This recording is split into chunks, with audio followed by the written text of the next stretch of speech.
40% of everything you currently know how to do will be out of date by 2030. Yes, in less than 5 years, 2 in every 5 skills you have will be essentially irrelevant. No pressure, right? But before you panic, 50% of other people in work are successfully reskilling right now. So you're not alone. But the critical thing is to reskill in the right way, because there is a wrong way. And there is no one-size-fits-all approach. What works for someone who is 25 is a terrible advice for someone who is 45 or 60. It's completely different depending on your age or stage of life. So this video is the exact playbook for your specific stage of life from someone who has done this all before. If you are impatient, you can skip to the part that works for you, but make sure to stick around for the one skill that works for everybody, no matter their age. If you or someone you know is in their 20s right now, my guess is your biggest fear is, what if I choose wrong? You're looking at endless options, and the pressure to optimize and map out every decision is paralyzing. You're worried that picking the wrong degree or the first job wrong will derail everything, and you'll pick an obsolete skill and waste your time. This is not true. The truth is, the fear of choosing wrong is more dangerous than the wrong choice itself. You have time. Here is my framework to build skills that cannot be replaced. First, choose direction over destination. Stop trying to pick the perfect end career. The career you're aiming for might not exist by the time you get there. So pick a direction that genuinely interests you, not what seems safe, not what pays most, what captures your curiosity. The average person has 12 jobs by age 54. I definitely had a lot more, so just pick what you like. Second is build your meta skills. Your meta skills are the higher level skills that apply to anything and everything in life. The first, and to me the most valuable skill you can develop, is the ability to learn quickly. When you're working on a project, don't just follow tutorials. Understand why things work that way. Number 3, build through projects, not consumption. Nobody cares how many courses you've taken or how many degrees you've done, to a point. They care what you can do. So start doing and finishing projects. Now, this can be any project, but some projects are better than others.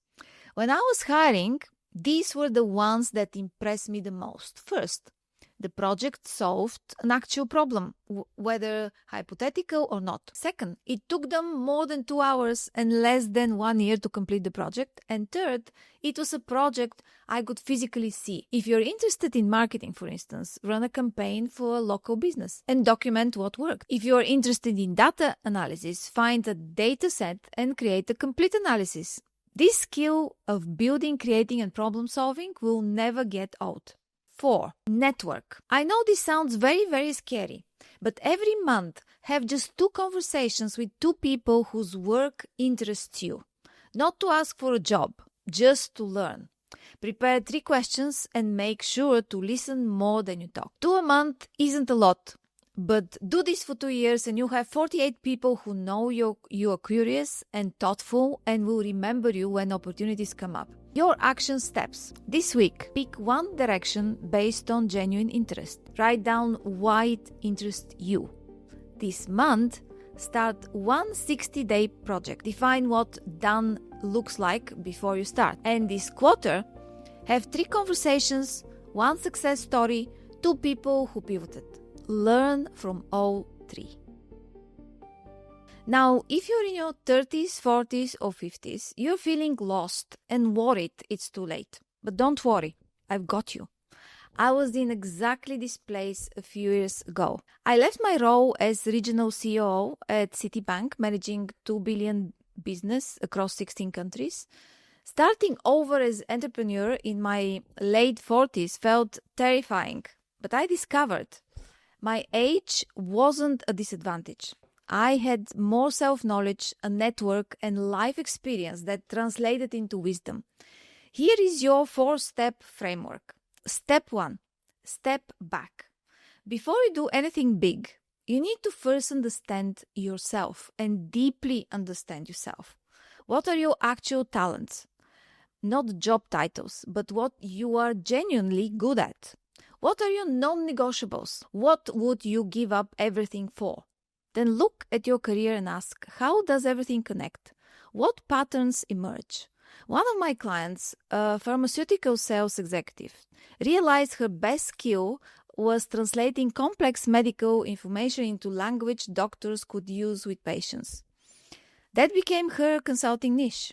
She wasn't starting over, she was focusing on what she'd been doing all along. What's your version of this? Step 2. Let go and break your patterns. If you feel stuck and unable to change, something is blocking you from success right now. And you can't add any new skills until you clear those mental blocks. The thing about blocks is that they often show up as patterns. This could be terrible bosses over and over again, toxic work environment over and over again, being passed over for promotions you deserved, backstabbing colleagues, feeling undervalued despite excellent performance. And so if you're seeing any of these play out over and over again, the problem isn't bad luck. It's a pattern you're stuck in. Step 3. Say yes to what success actually looks like for you. Too many people stay stuck in unacceptable situations because they're afraid to define what they actually want. Or they define success based on someone else's standards, usually society's expectations or their family expectations. So what does it look like for you? Is it working 30 hours a week instead of 60 so you can be present for your family? Is it making enough to maintain your lifestyle while doing work that feels meaningful? Is it running your own consulting practice where you choose your clients? Is it pivoting into a completely different industry, but at a senior level where your skills will be respected? Is it taking a pay cut to do work you actually care about and building your financial plan around that reality? There is no right answer. There is only your answer. A good way to work it out is to break it down. What does your ideal day or week look like? What kind of problems do you want to solve? Who do you want to work with? How much money do you actually need? Not want, need. Write this down, make it specific. That will make it feel real. Because you can't build a plan to get somewhere if you don't know where you're going. Step 4. Explore and try before you commit. This stage is where most people make an actual mistake. They get so excited about an idea and immediately quit their job or invest thousands in training. Don't do that. The first way to try is to talk to people who are successful doing what you want to do. The questions are how they got there, what skills they actually needed, what they wish they'd known before, what a typical day looks like, and make sure it matches up with your answer from the last section. Your action steps. This week, do the step back exercise. Write your talents, non-negotiables, what success looks like. This month, identify one pattern blocking you. Get support to work through it. This quarter, 5 informational interviews, 3 success stories, 2 pivots. Create a realistic financial plan. If you or someone you know is 60 plus and terrified of being obsolete, don't worry. Yes, technology is changing. Ageism is real, but you're not obsolete. The skills growing in importance, like analytical thinking, leadership, and resilience, these are exactly what decades of experience builds. You don't need to catch up. You need to repackage. Now, he is not the great example by any means, but if Donald Trump has managed to get the biggest job in the world at 79, you're not too old. So here are your options if you want to stay relevant. Option 1, consulting and advisory work. Companies need your expertise, but can't always afford you. So package what you know for on-demand access. Get specific, not I'm a marketing expert, but I help B2B tech companies build go-to-market strategies for European expansions. Create 3 simple case studies, the situation, your approach, the result. Start with your existing network. Former colleagues and clients already trust you, they know you. One success gives you leverage for the next. Option 2, mentoring and knowledge transfer. Companies are realizing that when experienced employees leave, they lose institutional knowledge. This creates demands for formal mentoring. Some companies create roles for senior professionals to mentor while working reduced hours. Universities need practitioners to teach. Conferences need speakers. Publications need contributors. Think of all these things you could do. Option 3, fractional and project-based work. Fractional CFO, CMO, CEO. Companies hire senior expertise part-time. You might work with 3 companies at 10-15 hours each. You maintain variety, control your schedule, often earn more than one full-time role. Option 4, the portfolio career. This is the one I've chosen and I cannot recommend it enough. You essentially break your skills down into multiple income streams. That can be consulting, board advisory, speaking, teaching, writing, digital products. Each stream is probably modest, but together they create stability and variety. I started this while employed, built one stream and then continued to layer them over time. Those are just 4 options. I'm sure there are more out there, but these will work. If you're still worried, just leave me a comment and I'm happy to talk about your specific situation further. Your action steps. This week, write your core expertise. What problems have you solved repeatedly?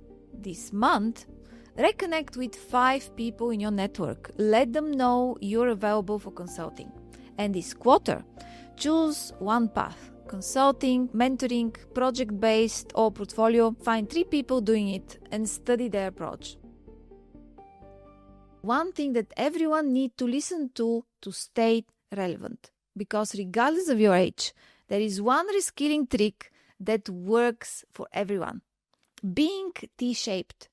Yes, the future belongs to T-shaped people. Here is what that actually means.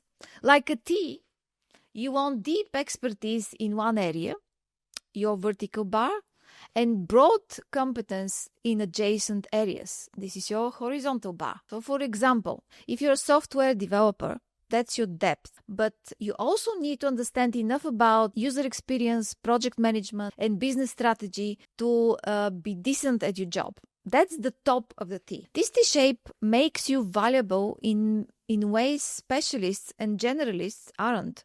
You can go deep when needed, but you can also connect across functions and see the bigger picture.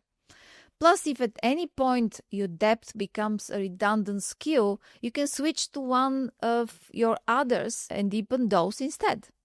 If you don't feel like you already have a T of skill, start building it now, at any age. Spend 80% of your time on the depth, the thing you actually want to be good at, and 20% on the adjacent skills. But remember, reading or watching a YouTube video about future-proofing isn't the same thing as doing it. I really appreciate you watching my content, but please now take one thing from your age-specific section and try it this week. And slowly add more and more, because that's how you future-proof yourself, not by predicting the future, but by becoming someone who can adapt to any future. If this was helpful, let me know in the comments. And let me know what your one action will be this week. Please subscribe for more strategies on building a career that actually works for your life.